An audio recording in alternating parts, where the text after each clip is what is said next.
Saría Moya ya no será la ministra de Economía de Daniel Noboa. El presidente electo analiza perfiles con más experiencia tras las críticas de organismos financieros internacionales.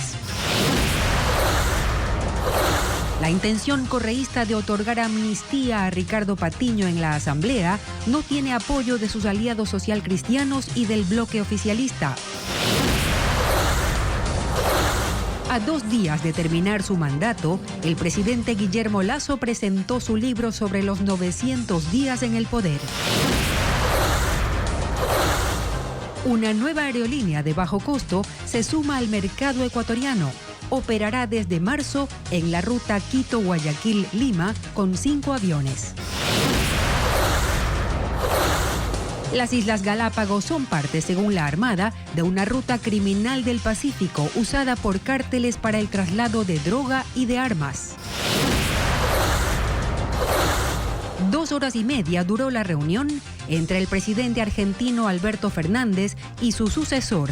Buenas tardes, amigos, y bienvenidos. El próximo Ministerio de Economía se queda sin cabeza.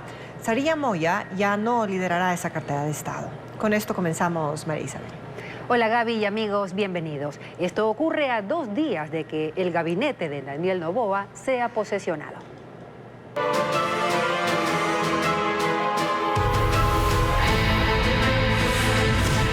Gabinete de Cal y de Arena.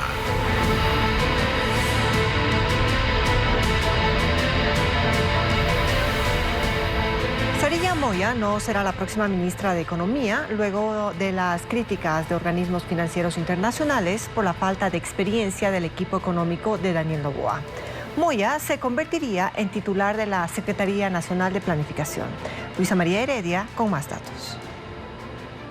Saría Moya no estará al frente del Ministerio de Economía y Finanzas. Aunque la semana pasada fue ella quien se reunió con el ministro saliente Pablo Arosemena y su equipo para avanzar con la transición, hay cambios. A menos de 48 horas de la toma de poder, Daniel Noboa busca a su reemplazo. Está detrás de un perfil más experimentado. Cuenta con la asesoría de Alberto Dajic para lograrlo. Y es que la falta de experiencia de Moya fue criticada en el extranjero por las entidades financieras con las que Noboa y ella se reunieron durante la gira en Estados Unidos. El banco de inversión Barclays, por ejemplo, en un informe sobre la difícil situación económica de Ecuador, mencionó la limitada trayectoria de Saría Moya en el sector público. Consideró que eso podría ralentizar la ejecución de proyectos. Fue lo mismo que cuestionó JP Morgan, banco que mide el riesgo país, aquel indicador de confianza que luego de su designación empezó a subir hasta llegar a 2030 puntos. Eurasia Group, una consultora que asesora a multinacionales, incluso mencionó en un documento la falta de habilidades políticas y de experiencia en gestión macroeconómica, de quien hasta entonces era la futura ministra. Esos puntos de vista habrían llevado a Noboa a replantearse su designación. También las diferencias que surgieron con ella en la elaboración del primer proyecto de ley económica urgente que se enviará a la Asamblea, la reforma tributaria. Sin embargo, Moya no se quedará fuera del nuevo gobierno. Según fuentes cercanas al círculo de Noboa, pasará a ser titular de la Secretaría Nacional de Planificación, entidad a la que ya perteneció. Daniel Noboa hasta el momento ha designado oficialmente a 7 ministros del Frente Económico. Le falta nombrar al de Trabajo, por ejemplo, o al de Telecomunicaciones. También a quienes serán los directivos de la aduana y del Servicio de Rentas Internas y de la empresa coordinadora de empresas públicas, ENCO. Y mientras eso ocurre en economía, en salud ya hay un nuevo rostro. Se trata de Franklin Encalada Calero, quien encabezará la cartera de salud del próximo gobierno. Encalada es un médico lojano de 48 años con experiencia en la administración de hospitales públicos. Franklin Encalada Calero es el nuevo ministro de Salud. Encalada, de 49 años y oriundo de Loja, estudió medicina en la Universidad Estatal de Guayaquil. Tiene maestrías en diseño curricular, así como en dirección y gestión sanitaria. Además, un PhD en educación superior de la Universidad Nacional de Rosario. Es docente de cirugía en la Facultad de Ciencias Médicas de la Universidad de Guayaquil. Se desempeña como médico tratante de cirugía oncológica en el Hospital Teodoro Maldonado Carbo y es parte del staff de la Clínica San Francisco. Es autor de 5 libros que refieren al modelo de actuación en emergencia de cirugía. También un manual de prácticas hospitalarias. Su última publicación lleva como título Sistemas de salud frente a la pandemia del COVID-19. En 2020 ocupó la gerencia del Hospital Universitario de Guayaquil. El doctor Franklin Encalada está casado, tiene 3 hijos, es hincha de Liga de Quito. Encalada llega al gobierno por su relación cercana con la designada ministra de Gobierno Mónica Palencia. Encalada cultivó una sólida relación de amistad con Palencia y con quien fuera su esposo Francisco Huerta. Amistad que se potenció en la masonería, en la Gran Logia Equinoccial del Ecuador a la que pertenece y donde ostenta el grado de maestro. El presidente Lasso finaliza su periodo con el lanzamiento del libro 900 días, democracia y resultados. La presentación fue en Carondelet. Paul Romero cubrió el evento. Este martes se desarrolla aquí en el Palacio de Carondelet una de las últimas actividades del presidente saliente Guillermo Lasso Mendoza, quien presentó el libro 900 días de democracia y resultados. El evento se realiza en el Salón de Banquetes del Palacio de Gobierno con la presencia de más de 150 invitados, como exministros que integraron su gabinete, diplomáticos, catedráticos, amigos y funcionarios de gobierno. El libro tiene 463 páginas, con 4 capítulos en donde resalta su gestión en el campo social, en economía y generación de empleo, seguridad integral, relaciones exteriores y ambiente. Lasso dedicó el libro a sus opositores políticos que lo acusan de no haber hecho nada durante su gestión y quienes desde la Asamblea Nacional intentaron censurarlo y destituirlo. En ese contexto señaló que la disolución del Parlamento el 17 de mayo de este año es la decisión política más importante de su gobierno. Disolver la Asamblea Nacional fue una decisión política acertada que recibió el respaldo de más del 70% de la población. Esta decisión sostuvo la democracia ecuatoriana porque detuvo a un proyecto político que se propuso la desestabilización del gobierno hasta lograr la destitución del presidente de la República y recuperar el poder para ellos y sus aliados.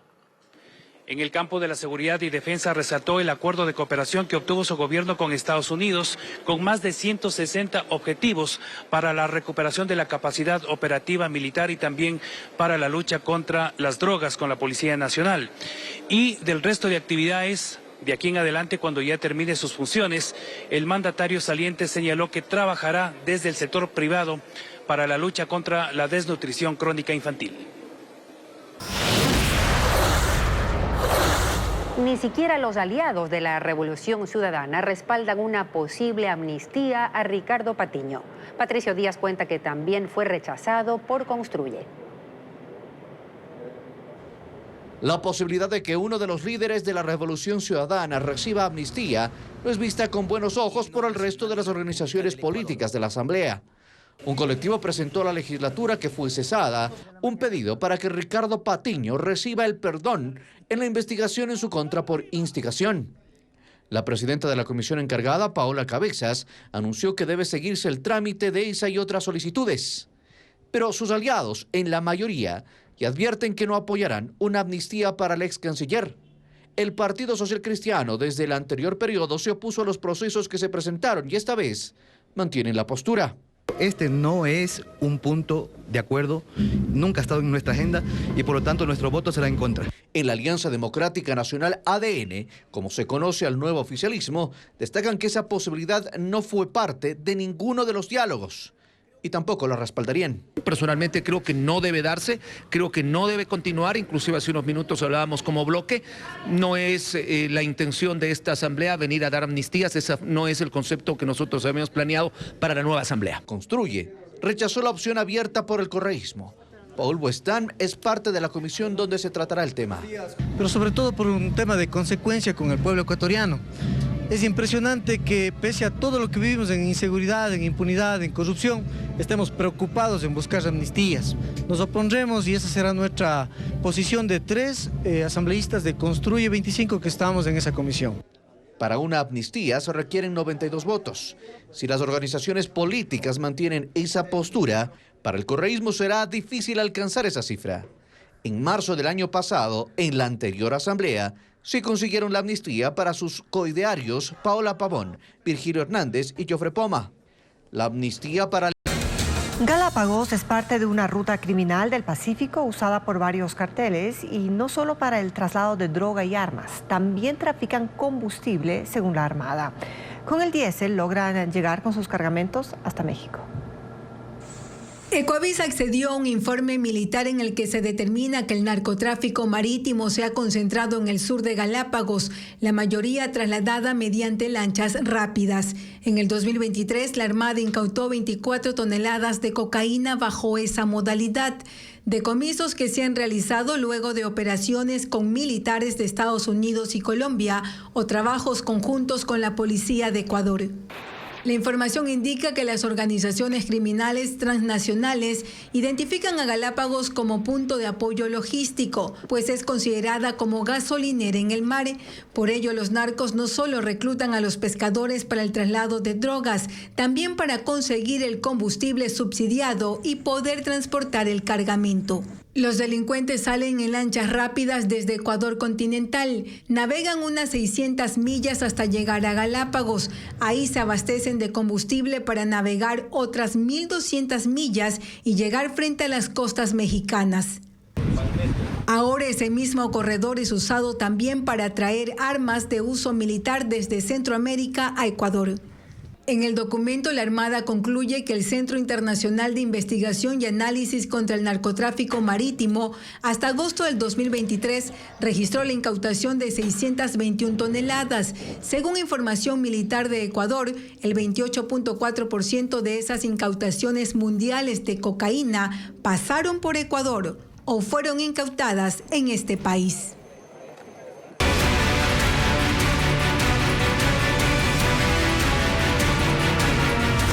Aerolíneas, sin plan de vuelo local. El Partido de Ecuador, el cambio de mando presidencial, programas turísticos y reuniones de trabajo han agotado los pasajes en la ruta Guayaquil-Quito en las últimas horas. Vanessa Robles reporta que las aerolíneas analizan incrementar frecuencias en este trayecto que concentra unos 2.000 pasajeros por día. No hay vuelos para esta fecha. Es el mensaje que recibieron durante las últimas horas los usuarios que buscaban un pasaje de avión desde Guayaquil a Quito para este 21 de noviembre. Pese a la falta de disponibilidad en las aerolíneas habilitadas, algunos no perdían las esperanzas de encontrarlos en las ventanillas del aeropuerto de Guayaquil. Hemos buscado desde el fin de semana y no encontramos pasajes debido a la alta demanda que dispone todo este partido.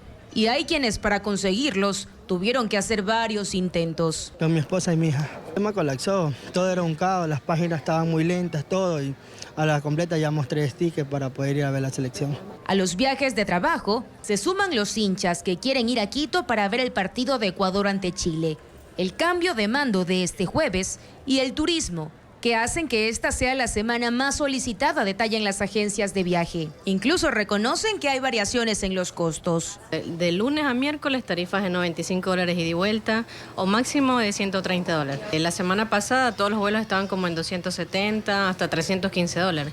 Y el día de hoy todo está en cero, no hay nada de disponibilidades. Según la Asociación de Representantes de Líneas Aéreas del Ecuador, la demanda en la ruta Guayaquil-Quito es de 2.160 pasajeros por día, misma cantidad de usuarios para la ruta Quito-Guayaquil. Generalmente, bordean el 80% de ocupación. A diario salen 16 vuelos en la ruta Guayaquil a Quito y otros 16 para la ruta Quito-Guayaquil.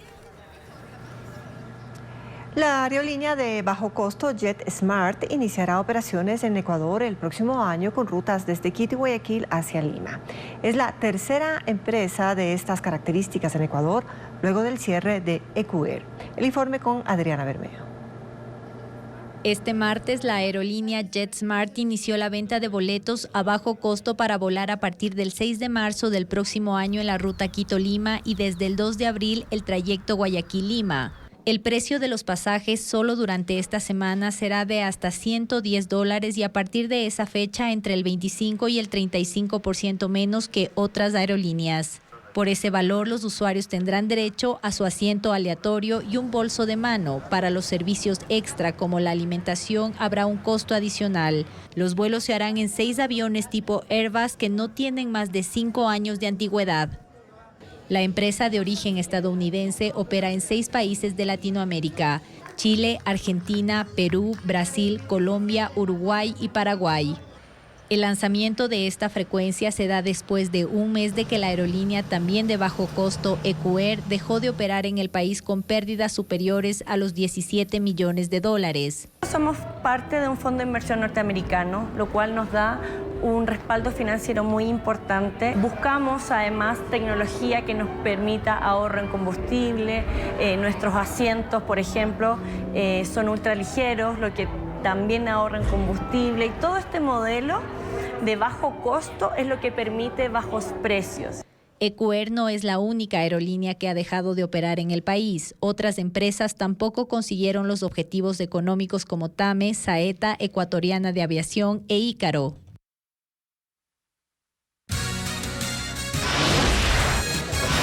Una millonaria inversión en la central hidroeléctrica Toachi-Pilatón busca rehabilitarla. ¿Cuándo podrá dar energía al país? Luego del corte le contamos. Hoy se dio la primera reunión entre el Consejo de la Judicatura y los expertos internacionales que vigilan el concurso de jueces de la Corte Nacional. Los observadores han expresado su preocupación por la opacidad en ciertas etapas del proceso. Informa Jacqueline Rodas. El Pleno del Consejo de la Judicatura recibió a representantes de la Misión Internacional de Observación del concurso para jueces de la Corte Nacional. Los expertos expresaron su preocupación por la calidad de los integrantes del comité que va a evaluar a los futuros jueces y porque no se publica la información de los concursantes. Una primera cuestión que nos ocupa y nos preocupa es que no se dé publicidad a las carpetas de los postulantes. Nos parece que ese es un requisito indispensable de transparencia en un proceso de este tipo. El presidente del Consejo de la Judicatura, Wilman Terán, ofreció contestarles por escrito. Instrumenten toda la información que en este momento han pedido y la adicional que puedan pedir abiertamente. Consejo de la Judicatura de puertas abiertas. Ha habido eventos que vale la pena y ustedes lo han señalado y yo lo he venido exigiendo que se sustenten, que se expliquen. Los observadores también mostraron su inquietud por la repetición de la prueba de confianza, que se lleva a cabo este martes, no para todos los concursantes, sino solo para los que quisieron rendirlo de nuevo. Coloca un manto de duda muy fuerte sobre el proceso. La opacidad de esto significa que se presta incluso para pensar que algunas personas podrían repetir una prueba porque, por ejemplo, podrían haber tenido malos resultados y tendrían una segunda posibilidad de tener buenos resultados. La misión internacional entregará un informe intermedio y un informe final sobre el concurso.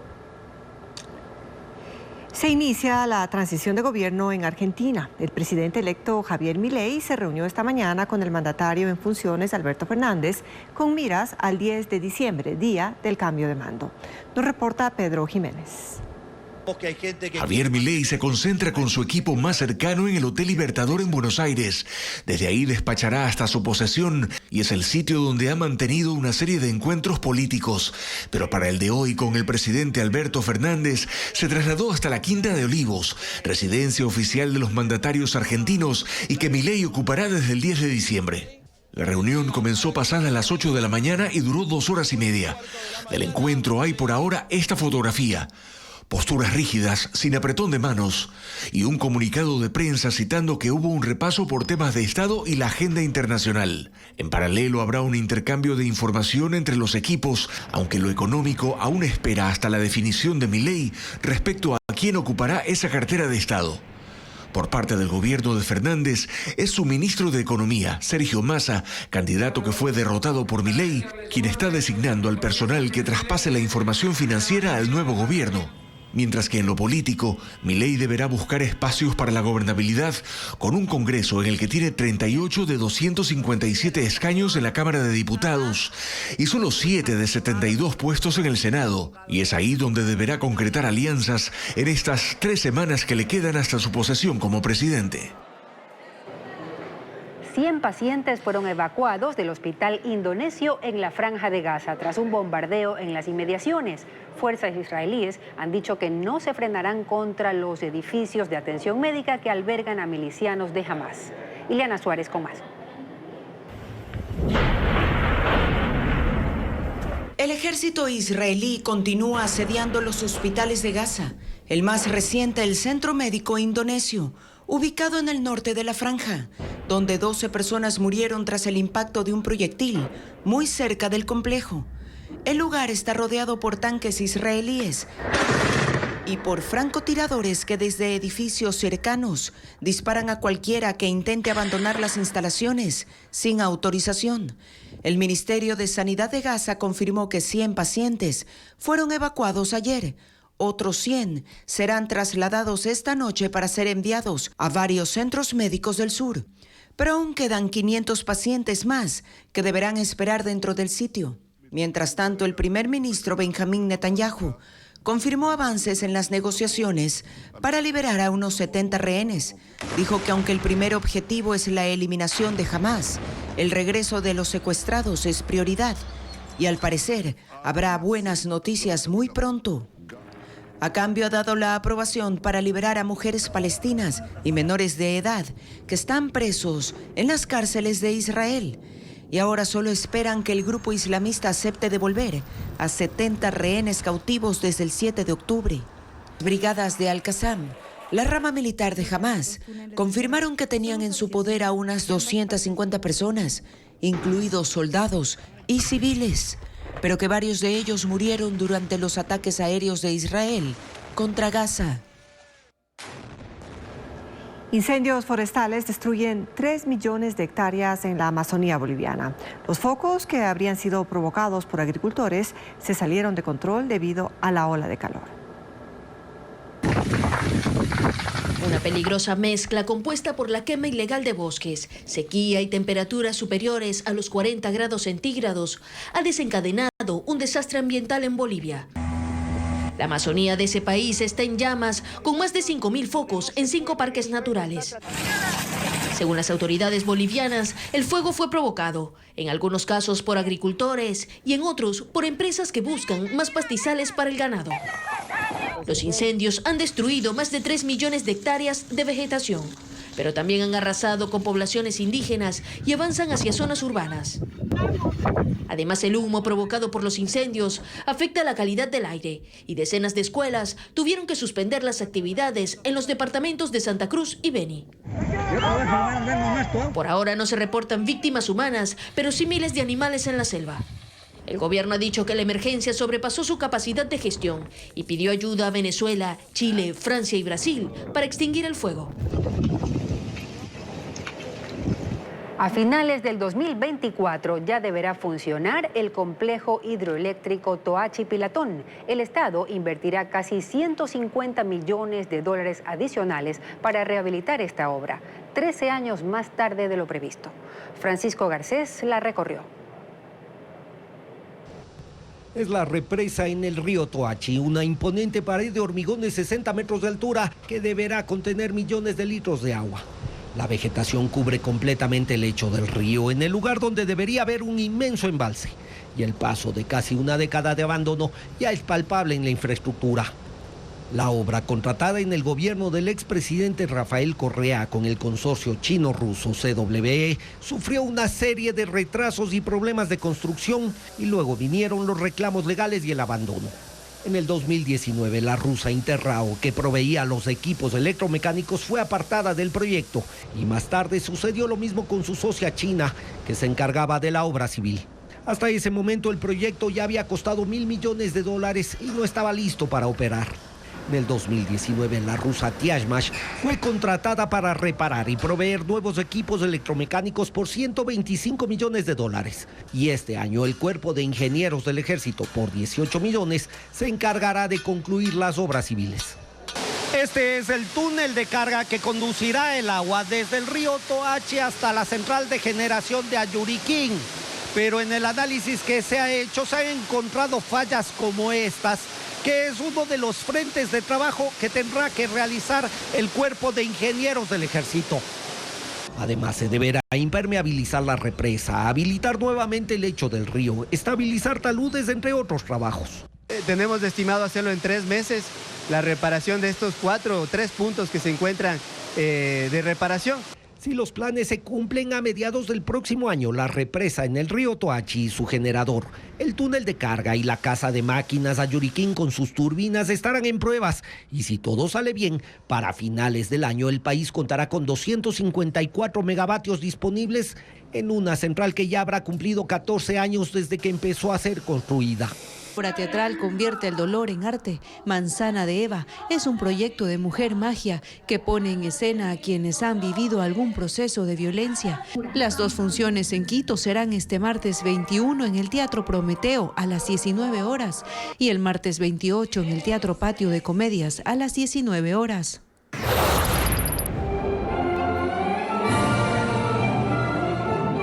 Transportar al público a un mundo de ensueños sobre hielo ecológico, una superficie sintética que no daña la capa de ozono, fue el objetivo de los artistas que le dieron vida a los personajes del Cascanueces.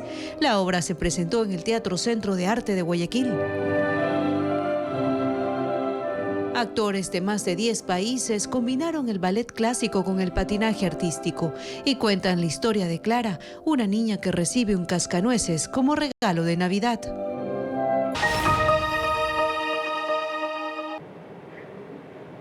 Tener una profesión o un oficio técnico abre posibilidades de crecimiento dentro de las empresas que buscan talento joven. Hay ejemplos de profesionales que con convenios universitarios o convocatorias directas obtienen su primer empleo. Hernán Higuera con un nuevo informe. Es más factible conseguir un trabajo de técnico que de ingeniero. Estudiar una carrera técnica es abrirse camino hacia un empleo rápido y con posibilidad de crecimiento. Lo saben Aníbal y Jimmy, 2 mecánicos que hoy son capaces de armar en pocas horas una cargadora de 17 toneladas a la que deben dejar operativa y sin errores para el cliente. Unos llegaron a hacer sus pasantías logradas con convenios, otros fueron seleccionados por convocatoria directa de la empresa. La carrera técnica es una carrera que abre puertas, abre futuro. La carrera técnica para la gente es un cheque en blanco. Es un cheque en blanco que el técnico al final del camino va a encargarse de poner cuántos ceros quieres llegar.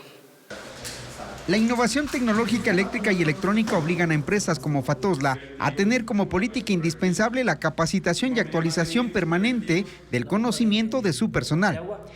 Tanto que los profesionales técnicos tienen su propio centro de entrenamiento, donde con piezas reales encontraron el método de transmitirse las dudas y respuestas y así no dar cabida al individualismo. En lo técnico, entre más preguntas y respuestas, se asegura el éxito. Los pasantes llegan también al área mecánica y a la administrativa. Son valorados por competencias, habilidades y destrezas. En Guayaquil, una de las multinacionales más grandes nos abrió sus puertas. Es la fábrica de chocolates Nestlé donde prevalecen los rostros de jóvenes empleados que optaron por profesiones técnicas como ingeniería mecánica. Mi nombre es Karen Vintimilla, tengo 28 años y actualmente soy analista de mantenimiento del área técnica. Yo me encargo de todo lo que es gestión de repuestos para que estén listos cuando nosotros tenemos que intervenir las máquinas. Bueno, actualmente me encargo de la revisión de los estándares de producción de las diferentes áreas. También me encargo de la validación de los ahorros que se hacen con respecto a proyectos. Desde el 2015, esta empresa ha otorgado 800 oportunidades de pasantías. El 35% de jóvenes se han quedado para convertirse en casos de éxito escalando progresivamente. La demanda de las carreras técnicas también se ve en empresas que trabajan a menor escala. Este almacén de repuestos, por ejemplo, le apuesta también al talento de los jóvenes en proceso de formación o los recién graduados. Las oportunidades existen y lo que hace falta es tener una cultura de información, un ensamblaje más fuerte entre las universidades, los empresarios y los organismos estatales para acrecentar las oportunidades de estudio en nuevas mallas curriculares. Para los miles de jóvenes que se animen a entrar en este mundo un tanto desconocido y satisfacer la demanda de las empresas. Mañana revisaremos qué pasó con el Instituto Ecuatoriano de Capacitación, que por 50 años aporta a los trabajadores. Cerca de 400 espectáculos se desarrollan en la ciudad de Loja en la 8ª edición del Festival Internacional de Artes Vivas. El teatro, la danza y la música marcan la tónica en las calles. La cultura se siente en cada rincón de la ciudad desde hace 6 días, por la 8ª edición del Festival Internacional de Artes Vivas. Plazas, parques y calles se han abarrotado por las distintas actividades que se realizan. Existen alrededor de 390 programas de espectáculos que se están desarrollando en distintas áreas del arte. Loja abrió sus puertas para visitantes nacionales y extranjeros, quienes han disfrutado de los eventos, como el espectáculo aéreo de Highline, donde artistas colombianos hicieron maromas a una altura de 70 metros. Me encanta Loja, ya he venido 3 veces a Loja y súper enamorado de su gente, súper enamorado de su paisaje. Algunas de las actividades son realizadas por instituciones como la Universidad Nacional de Loja, que puso en escena la obra de Jorge Icaza, Guasipungo, con 35 bailarines folclóricos del grupo Ñucayacta y del baile moderno Tapec. El Festival Internacional de Artes Vivas de Loja estará hasta este sábado 25 de noviembre.